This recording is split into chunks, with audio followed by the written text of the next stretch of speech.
Hi there mga beloved kong soulmates! Welcome to Ranso Tarot Channel. Andito naman po ang inyong lingkod para pagsamahan natin ang isang soulful and meaningful na tarot reading.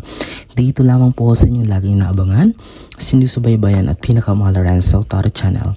Mega shoutout po sa lahat ng ating soulmates sa buong Pilipinas at sa buong mundo na laging nakaabang, nanonood, nagbibigay ng nakakataba sa puso na komento sa ating mga videos. Maraming salamat po. Lalong-lalo na sa ating mga masisipag na overseas Filipino workers or OFWs. Maraming salamat po sa inyong lahat. Okay? At para po sa ating mga returning viewers, new subscribers po, maraming salamat din po sa inyo. At kapag hindi pa po kayo nakasubscribe, please do subscribe po sa ating channel, mag-like po kayo, mag-comment kayo kapag nakareset kayo, and of course, don't forget to click the notification bell para lagi po kayo updated sa ating mga susunod na videos sa pagsasamahan. Sige po. Okay, ang ating pong reading yan, isang bonus reading. Bonus reading po para sa ating mga nasa sign ng Cancer. Okay, Cancer, kamusta kayo? Para sa inyo ang reading ito. Kamusta naman simula nung nag-exit si Pluto noong November 19? Kamusta na ang inyong buhay-buhay? Medyo nakakaginhawa na ba ng maayos? Parang medyo nakakaluwag-luwag na ba? Parang di na talaga tulad ng dati? Kamusta ang iyong mental health? Kamusta ang iyong emotion? Physical health? Kamusta ba? Pera? Sige, mag-comment nga kayo, Cancer. Sige, medyo masaya na ba ngayon? Parang medyo nabunutan ng tinik, nakahinga ng malalim. Okay, Cancer. Para sa yung bonus reading, kunin natin ang 10 baraha. Spirit Universe, Spirit Guides, Angels, Ancestors, give us the 10 cards for our bonus reading for Cancer. Kapag bago po kayo sa ating channel, ang inyong lingkod po ay kumukuha ng 10 baraha na siyang ini-interpret natin ng energy ang mensahe base sa energy na binibigay ng universe. At yung makikita nyo po, tuloy-tuloy po, dire-diretso po na kukunin natin ang 10 baraha. Bakit po? Sapagkat kung mag-shuffle tayo na mag-shuffle ay baka ma-distract tayo. Of course, kailangan natin nakafocus lang sa meron ang dami nito. Ayoko nitong kunin. Nakafocus lang tayo sa pag-read ng mga baraha. Sige, mas gusto ko po yung kukunin yung talagang tumatalo, nahuhulog na baraha. Okay, tulad nito. Pero nagpakita siya, hindi ko siya kukunin. Gusto ko yung nakakaob lang. Spirit Universe, Spirit Guides, Angels, Ancestors, bigyan niyo po kami 10 cards please for our bonus reading for Cancer. Ayun, meron ng isa. Siyam na lang. Spirit Universe, 2, 3, ayan, sunod-sunod na sila. 7 cards please for, yun, pakita siya pero eto may nahulog 4. Ayusin natin ha, ayusin natin Cancer. Last 6 cards mo, 6 na lang ang kukunin natin. Kamusta kayo mga soulmates kong Cancer? Spirit Universe, Spirit Guides, Angels, Ancestors, ayun, 2, 6, 4 na lang. Spirit Universe, Spirit Guides, Angels, Ancestors, last 4 cards for our bonus reading for Cancer. Cardinal signs na Cancer. Okay, ayun na. Ayoko nito. Nagpakita siya. Spirit Universe, Spirit Guides, Angels, Ancestors. 4 cards please. Okay. Yun, 3 na lang. Ayun, 8. 2 na lang Cancer. Please stay tuned. Pasensya na kung medyo matagal. Mas gusto natin talagang kunin natin yung mga baraha kasi pag ganyan yung mga tumatalon-talon na baraha, yan talaga yung gustong magbigay ng mensahe at talagang dyan kayo makaka-resonate. Okay?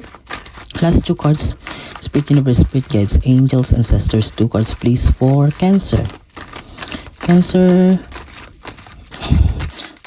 I'm praying na marami nasa sign ng Cancer ang makapanood dito ngayon na ating reading para matulungan natin sila na mabigyan ng soulful and meaningful na tarot reading. Okay?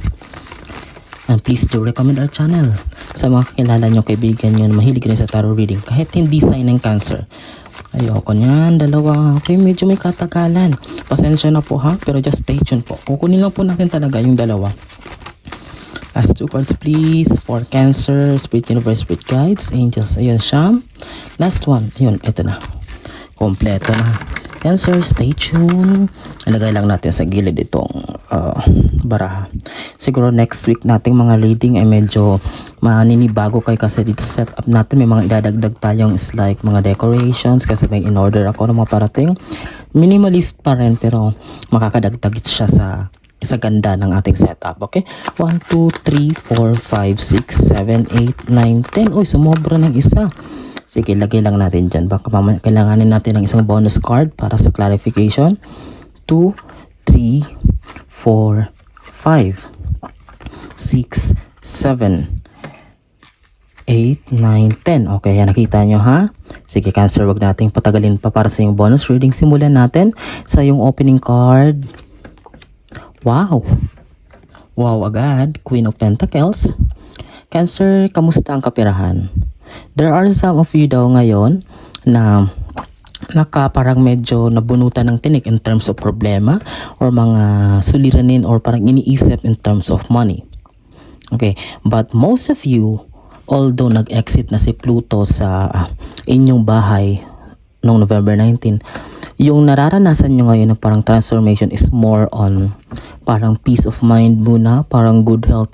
But in terms of money ay parang medyo, hindi pa talaga totally yung parang tuloy-tuloy. It seems that may mga dumadating na paunti-unti pa lang, kahit pa paano medyo nakakaipon-ipon, kahit pa paano may mga konting savings or whatsoever, but not totally na parang biglaan or parang, well, dyan naman talaga magsisimula ang lahat sa dahan-dahan paunti-unti.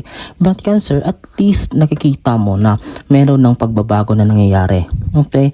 Pero mostly dito sa Queen of Pentacles, ang nakikita ko dito ay gano'n nga.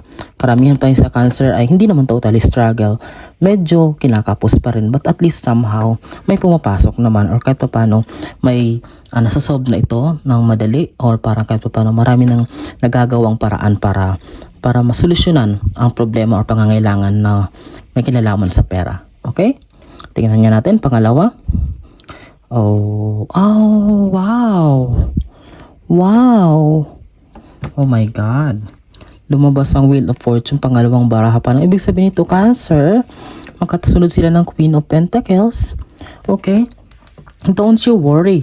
Kung sa sitwasyon mo daw ngayon ay paunti-unti pa lang yung patak ng biyaya, paunti-unti pa lang yung agos, manipis pa lang yung agos ng blessings or money, kasi eto lumabas ang Wheel of Fortune. Ibig sabihin, di ba pag sa ulan, sometimes patak-patak mo, tapos biglang bubuhos ng malakas. Ganun ang mangyayari kasi lumabas ang roleta ng kapalaran. Ito yung pangalawang pinakamaswerteng card sa lahat ng decks nito. Ibig sabihin, sa lahat ng cards nito, ibig sabihin talagang you are bound for transformation in terms of money. Okay, talagang sa ngayon, nakikita ko, di ba, hanggang December, mostly patak-patak naman ito. Pero pagpasok talaga ng next year, starting January, the whole year, Cancer, panghawakan mo. Itong Wheel of Fortune, talagang bubuhos to sa'yo. Ikaw, magugulat ka kung saan. Kat ikaw, never mo itong imagine na itong mga blessings or kapirahan ay di mo lubos akalain na darating sa buhay mo. Okay? Cancer, wow, congratulations. Wow, pangatlo. Oh. Next is Two of Swords. Ang ibig sabihin nito, this is a big decision making, but this is just a reminder for you, Cancer, na you are, kasi nasa state ka daw na parang may mga gumugulo pa rin sa isipan mo. Pero may kinalaman ito sa career, ha?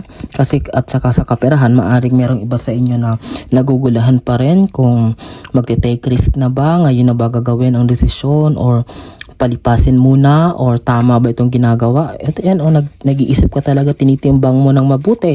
That's a good thing. Talagang hindi ka basta-basta pumapasok sa isang bagay na hindi mo pinag-iisipan. But don't you worry.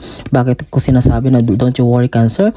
Kasi kung ano man yung desisyon na magagawa mo ay yan yung para sa ikabubuti or that would be the best one para sa'yo. Bakit? Kasi lumabas ang Wheel of Fortune, success. Ibig sabihin, kailangan mo lang talagang pumili ng maayos. Gamitin ay yung talino, mag-research ng maayos, or talagang timbangin kung saan ka kung alin na mas makakabuti para sa'yo, doon ka. Okay? It involves big decision making, but don't worry. It will succeed kasi andyan ang Wheel of Fortune sa tabi. Okay? Pang-apat, ayan kasunod sila, balance talaga.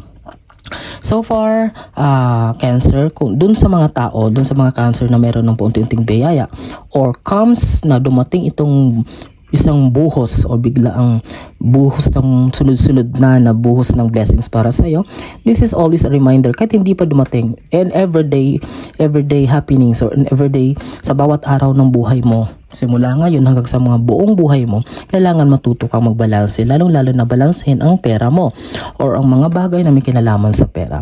Huwag puro palabas, huwag puro gastos, kailangan mayroong nasisave. Kailangan mas malaki yung nasisave kaysa nagagastos kasi mahirap na. Kaya na may alon, ibig sabihin hindi lahat ng buhay ay smooth sailing or palang malinaw ang pagbibiyahe. Ibig sabihin, nandyan pa rin ang mga turbulence, nandyan pa rin yung mga konting mga hardships, but mahirap na kapag dumating yung panahon na yan na kailangan mo ng pera na para panggastos or para masolve yung problema na yan, wala kang madudukot. Okay? It's all about balance. Balance in terms of money, Cancer. Okay? Huwag mo na masilaw dyan sa daming mga sale na yan. Okay, panglima. Page of Cups. Bountiful harvest. Okay, bakit ko sinasabi? Na bountiful harvest kasi nakikita mo yung cups is about dreams and aspirations. Kung nakikita mo dito, tingnan mo ha. Dito, di ba parang yung alon niya ay talagang medyo curvy pa talaga. Pero kung makikita mo dito, sa kasunod ay may alon pa rin pero it's not totally, hindi man siya totally straight o malinaw, but hindi na talaga tulad ng dito na malaki yung alon. Ibig sabihin, you are on the road of contentment, of prosperity, abundance. Talagang papunta ka, Cancer, sa buhay na puno ng biyaya at blessings. Lalong-lalo na hawak mo ang isang cup. Cup is achievement, success, at may laman pa siyang harvest, isda. O ibig sabihin talagang aapaw ang biyaya. Kailangan mo lang matutunan na magtipid as of the moment. Kailangan mo lang matutunan na magbalanse ng mga bagay-bagay. But don't you worry, uulitin ko kasi lumabas ang Wheel of Fortune. Lahat ng barahan na yan ay talagang, kumbaga, ito yung magmamaneho si Wheel of Fortune papunta sa buhay na puno ng success at kaligayahan. Okay? Pang-anim, Cancer, sa second row na tayo, sa baba na tayo, pang-anim mong baraha. King of Wands. Magkatapat sila ng Queen of Pentacles. Okay. Dito sinabi ko sa inyo, mayroong dito sa Queen of Pentacles, marami sa inyo ay parang, alam mo yung nakaka-receive ng biyaya pero paunti-unti pa lang yung transformation in terms of money. But ang nakikita ko naman dito is ang isa pa sa unti-unting wino-work nyo or wino-work out nyo na para maging maayos sa iyong emotion. Okay. Since facing ka doon, ibig sabihin you are kumbaga nasa sitwasyon ka ngayon ng introspection, pagmumuni-muni, self-reflection, or parang pag-assess ng mga pag-uugali mo, attitude mo, mga paniniwala mo na sa tingin mo still i-apply mo pa rin ba sa current situation mo, lalong-lalo na wala na si Pluto sa bahay mo. Kung sa tingin mo makakatulong pa ba yan mga belief mo or mga practices mo, mga ginagawa mo, or you think you need to stop it or you need to cut it off. Okay, but I can see here, you need to have, kailangan ang balansin mo talaga ay yung emotion. Okay, kasi emotion is very important in decision making, lalong-lalo na lumabas yung Two of Swords na kailangan mo ng matalinong pagdidesisyon, at kapag hindi balanse ang iyong emosyon ay hindi mo ka makakaroon ng magandang desisyon. Okay? Kaya kailangan ayusin ng konti o balansehin ng mabuti ang iyong emotion, Cancer. Pampito, okay. Eight of Swords. Ano ibig sabihin nito, Cancer? Eight of Swords. There are some of you, karamihan pa rin sa inyo, although nag-exit na si Pluto sa bahay nyo, pero there are some, konti na lang itong mga Cancer na nakikita ko na parang medyo nahihirapan pa rin maka-adapt dito sa new situation sa buhay nila.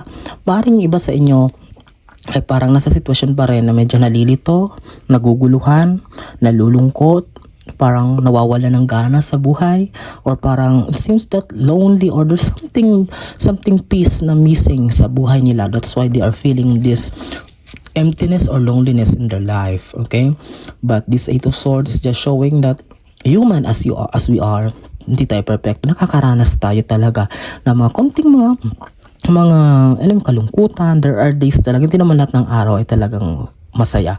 Okay, but don't you worry, I'm reminding you again, the universe is reminding you, Cancer, to do not dwell on it. Wag ilugmok ang buhay sa kalungkutan na yan, kasi yan nakatapat siya sa Wheel of Fortune. Kung alam mo lang, Cancer, kung gaano kalaki ang biyaya na parating sa buhay mo, that's why you need to get up, work, and move on. And makakalimutan mo din yan. That was just basic. Kumbaga, kung nalulungkot ka or napapagod ka, just take a rest. Patulog mo lang yan. Kinabukasan, okay ka na naman. Okay, that's it. Ganyan lang talaga. Huwag kang magmukmok dyan or isipin kung ano nangyayari sa'yo. Pangwalo, tatakpan natin. Okay. Bakit tinakpan? Kasi bawal po pag nudity tayo sa YouTube. Baka sayang itong reading natin. The Lover's card, magkatapat din dito sa Two of Swords.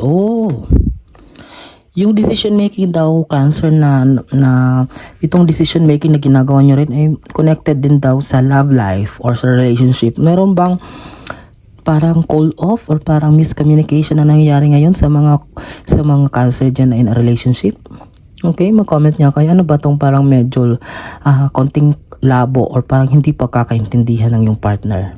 Kasi yun, kasi parang, or maybe there are some of you na nag-iisip or magde-decide na kung maaring magsama na kayo, magkita kayo, you need to travel, or parang there are some of you that planning na para magkita, lalo na yung mga medyo distance yung relationship, or parang there are some of you na you want to travel, both of you, gusto nyo mag-travel, or parang basta gusto nyo any kind na parang nag-iisip kayo, nagde-decide kayo na gusto nyo talaga magkita sa bawat isa. Okay? That's why ito rin, kaya malungkot ka din. Ito pala, 8 of Swords. Nagkasunod sila ng lovers, kaya ito rin nagkukos sa'yo ng kalungkutan. Kasi parang, ayun, namimiss nyo ang isa't isa, Cancer, or parang you really want to be with each other. Tingnan natin ha, pang 9 pong baraha. Ace of Wands, emotions. Okay. Kasi daw, ito yung parang hinahanap mong missing piece sa buhay mo ngayon kung kaya't parang malungkot ka. And for you to move forward, para talagang maka-move on ka or para ma-motivate ka, magkaroon ka ng positibong outlook naman, is kailangan at least somehow, hindi kasi para sa hindi sapat yung communication lang na video call or parang tawag. You wanted talagang to see each other personally. Okay? With the Ace of Wands kasi, pag nakita niyo isa't isa, magiging masaya ka na uli. Magiging masaya na rin siya uli, and you will be motivated again. Lalakas uli ang loob mo, gaganahan ka sa buhay. And this Ace of Wands is about new beginning. O sabihin, magtatanim ka naman ng panibagong positive mindset sa buhay mo. Ito yung Ace of Wands, okay? 10th and last card mo. Okay. 10th and last card mo is 10 of Swords. Lumabas ang 8 of Swords as 10 of Swords. Page of Cups. Since magkatapat siya ng Page of Cups, sinabi ko na dati ito nung unang reading nyo, nung mga nakaraang linggo, konting antay pa talaga. Kasi itong kalungkutan, itong pagka-drain ng energy mo, as if somehow, sinasabi ko na lagi sa inyo yun noon pa, huwag masyadong magmadali. Alam ko pressured ka na, Cancers, dito kasi dito sa career mo, sa Cups, sa Page of Cups. Nape-pressure ka dito sa bagay na gustong-gusto mo na talagang mangyari. Gusto mo nang matanggap sa trabaho, gusto mo nang pasukan ito, gusto mo nang mangyari ito, but this is not the best time. Kung ako para sa'yo, kung pipilitin mo, kung ipipilit mo sa ngayon, talagang hindi mangyayari. Ma-frustrate ka lang, malulungkot ka lang. Ito nangyayari ngayon sa'yo. It's because you really wanted it. Drain na drain yung energy mo kasi gustong-gusto mo na talaga. But I am telling you again, please konting intay na lang. Sa tamang panahon, malapit na. Kung posible, palipasin na lang itong taon to. Isang buwan na rin lang naman. Tapusin na. Saka sa 2025, I can assure you, okay, talagang bubulusok, talagang skyrocket ang buhay mo into a new beginning na puno ng blessings. Okay, kasi kung masyado tayong mamadali, diyan tayo kumbaga diyan na derail yung mga plano natin. Kasi even though equipped ka na, kompleto ka na lahat ng gamit, skills, feeling mo ready ka na emotionally, financially, physically, but if the time is not ready para sa'yo, hindi yan mag-work. Maniwala ka sa akin, Cancer. That's why ito, pressured ka. Please, compose yourself as of now. Huwag masyadong malungkot. Huwag masyadong isip ng isip. Kasi yan nade-drain yung energy mo. Ikaw din, bahala ka. Ikaw din ang maapektuhan. But so far, all in all, this is a very beautiful reminder and soulful and meaningful na TR reading para sa inyo, Cancer. Naway na intindihan nyo, nagabayan kayo. And I'm praying na maraming nasa sign ng Cancer makapanood nito ngayon. And sa mga hindi pa po nakasubscribe dyan, please subscribe po. Mag-comment po kayo kapag nakahasnik. Click na notification bell para lagi po kayo updated sa ating mga susunod na videos na pagsasamahan. Maraming salamat po sa inyong walang sawang tiwala, support at pagmamahal. Pinakamamahal kong soulmates. Nasaan man kayo ngayon, ano man ang ginagawa nyo, mag-iingat kayo lagi, and God bless us all.